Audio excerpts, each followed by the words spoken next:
I heard someone saying here, 1988, Malema was this or that age. That's a problem of ageist.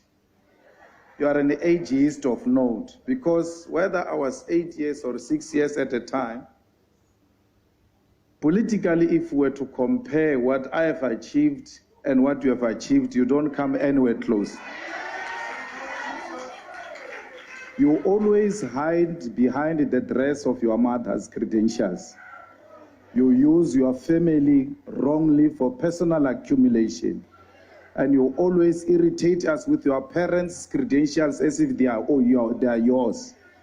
They are not yours. Point of order. You have no credentials. Honorable Malema, please take your seat. There is a point of order. What's your point of order, sir? The Honorable Malema accused me of using my family's name for personal accumulation. He must withdraw. Order, members, order. Honorable Malema, I did not hear a name. Were you referring to this honorable member?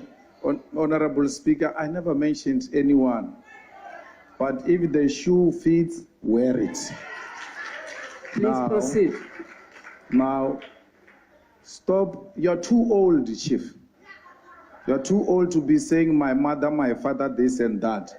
Write your own history, which is going to be the ugliest history because of the side you chose. Honorable You Malema. will never have credentials close to your parents. Honorable You Malema. are nothing compared to your parents. Honorable Malema, Thank your you very time much. has expired. Thank you very much. Mr. Malema, are you not worried that you're somewhat holding South Africans at ransom? Some people on Twitter are really angry, saying that because of the EFF, you guys have actually halted proceedings, not even halted, but delayed proceedings for a very long time. It is our right. They've got a right to be angry. We are not here to nurse feelings of anyone. We are here to do our job. We were elected to be here, and we are doing exactly what our people said we must do. This is not Twitter, it's Parliament. So we are dealing with issues here in Parliament, not on Twitter. We're not going to be guided by Twitter. Are you planning to leave now? We're leaving now. Yes. How can South Africans take you serious, Mr. Malema? Just a few years ago, you were on a podium defending Pravin Gordhan against the former President Jacob Zuma, yet you flip-flopped now and you are against him and wanting him to be removed. How can they take you seriously when you have no particular position on him and flip-flop from time to time? If we had enough time, I would have asked you to define flip-flopping, because you might have stole the concept from another journalist without understanding what is flip-flopping. When we were defending Pravin, there was no load shedding. He was not a Minister of Public Enterprise. SAA was not closing down under him. ESCOM was not closing down under him. The political climate and the balance of forces have changed. They don't remain static. And for a political journalist, you ought to know that these things are not permanent.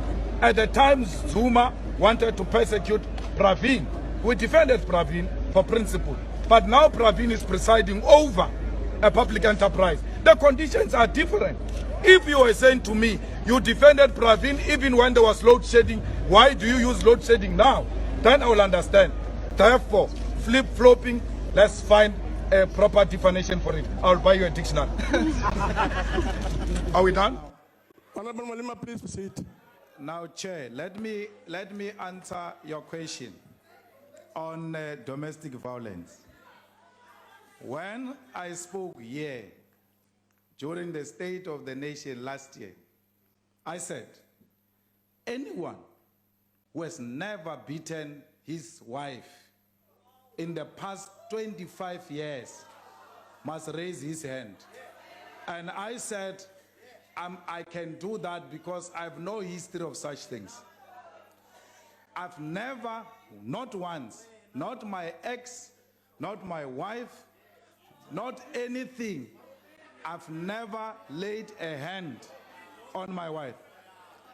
I asked that question precisely because I got information that the president used to beat his wife, Noma Zizi, the late wife of the president. May her soul rest in peace. I raised that issue because I said to the president, you cannot lead the state against gender-based violence. If you have not accepted that a woman beaten your wife, Order, point of order. Honorable Malema. I want to tell all of you now. Honorable Malema. Order, point of order. Agree you started it. On a point of order, Chair. Honorable Malema. Started it with the wrong person. Honorable Malema, On a can you point please of sit order. down? The first one I'm saying on the president, I'm coming on 3 others. On him. Honorable Malema, please sit down. Started it with the wrong person.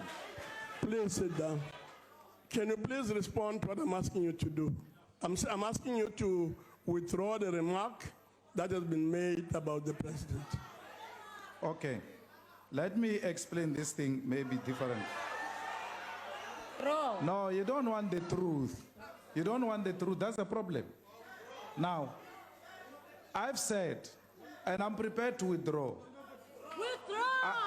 But I said, in answering your question, 1, I don't beat up my wife.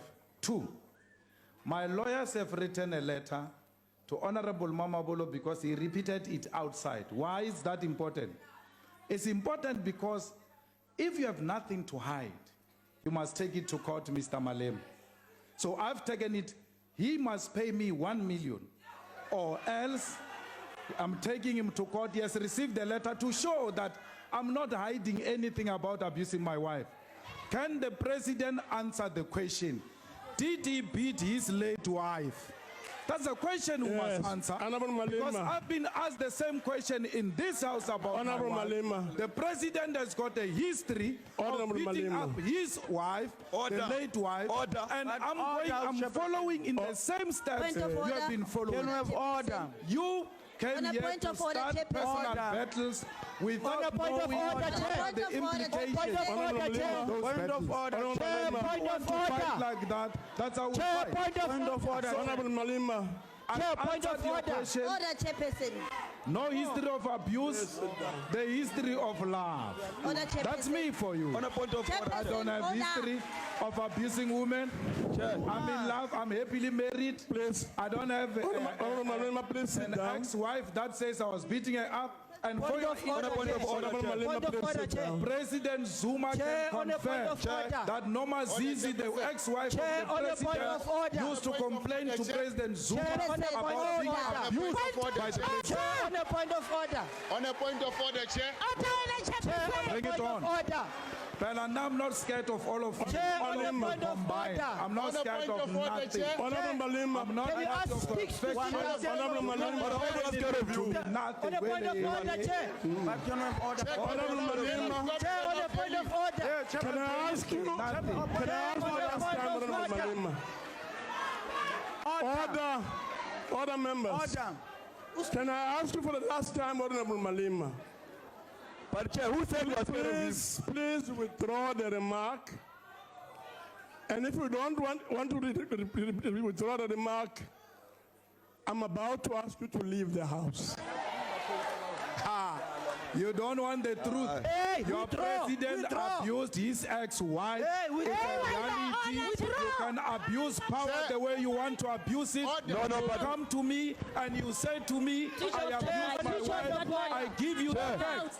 Now I take them and respond with the facts. That's your president. That's your president.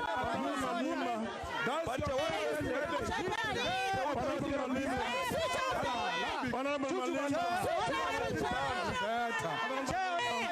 I'm not going anywhere. I'm not. Your president ordering you to leave the house.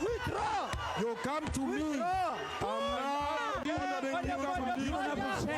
I answer you. I'm even taking you to court about it. To show I've got nothing to hide. Who said you're scared of you? President, you come to me with the nonsense, I'll give you nonsense. Not scared of nothing. Honorable Malema, please leave the house. I'm not part of your section. I can leave the house now. The facts remain. Mama Zizi must rest in peace. She was abused by your president. Leave.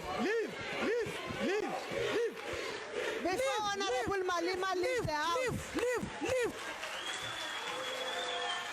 Honorable Malema, please leave the house. Let's take a look. This lack of decisive leadership in the branches of the South African Natives National Congress. And I'll give you a context of why we're dealing with that, because once they launched the union on the 31st of May 1910, The Natives Congress was a response to that white-only unitary government. And if you check in terms of what the Natives Congress said in its first constitution, it was recognizing the British Crown. So the foundation of the ANC was recognizing and worshipping the British Crown. You must go and read for yourself, you realize that. It was also saying that we're going to be a mediation between black people and this white-only government. Maybe you are living up to your standards because what you are doing now, all these things that you speak, you are just being a mediator between black people and the white capitalist establishment. That is what defines you. You are being truthful to the roots of the South African National Natives Congress. That is who you are. A mediator of relations between so-called natives and the white capitalist establishment. It's a complete distortion that the ANC only allegiance is to the crown. Honorable Shibambo is not being truthful. And there you have it, guys. Here we can see Shibambo's words of wisdom. He researched versus Lamola, who does not know the history of his own party. Shameful.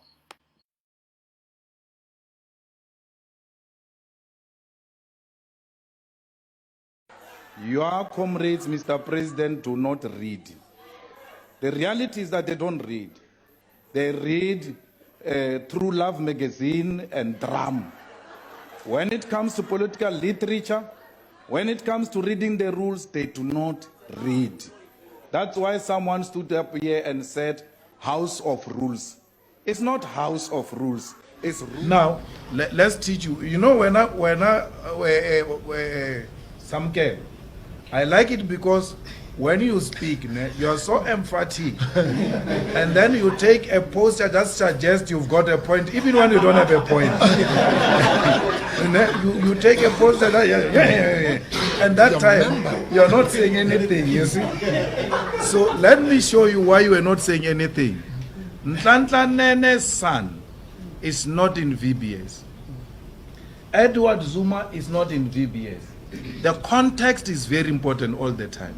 I'm saying to you, you are inconsistent in showing the faces on this matter. Yes.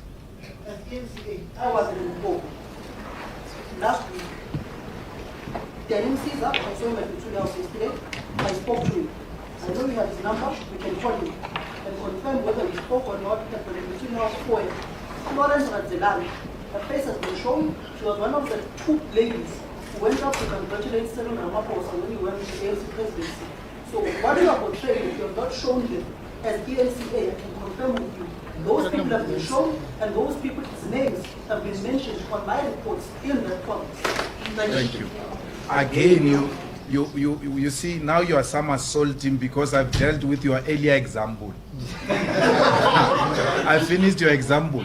Or the example on Zuma and Nene is not what we're talking about. I'm not talking about generalization. I'm saying to you, on the VBS story, you are not showing the, I gave you the people, Denim Caesar, Florence, and the mayors who are public representatives, who took the monies of people and sent it to VBS. Secondly, I'm saying to you, you're consistent because those municipalities are called municipalities, are not called ANC municipalities. Yes. But you have just recently said DA municipalities are engaged in a regular expenditure.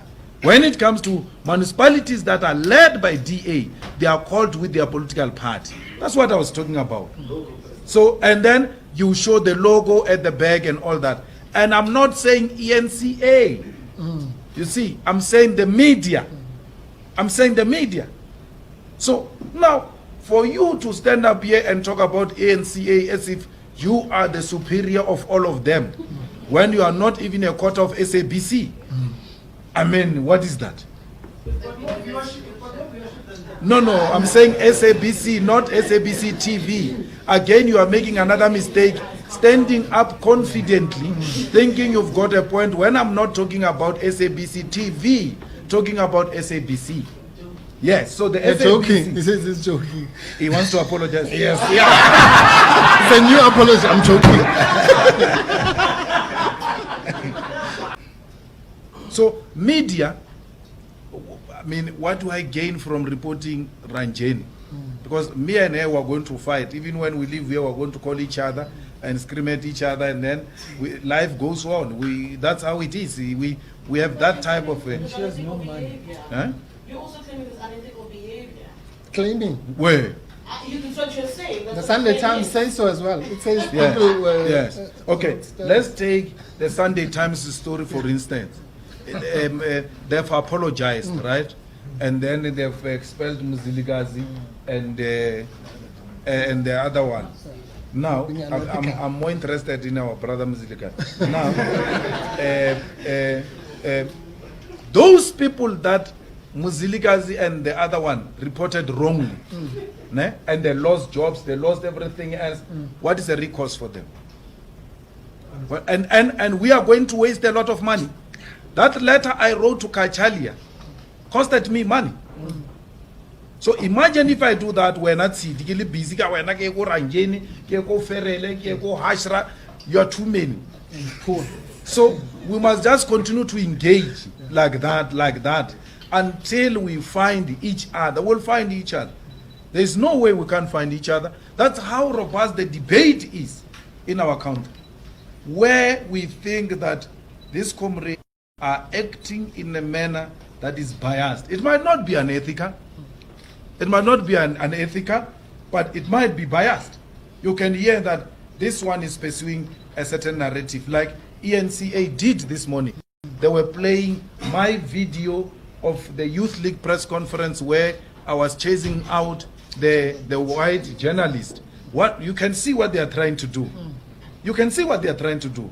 So if you are going to have a headache about that, where am I going to report that? They are showing me the old picture when I was big and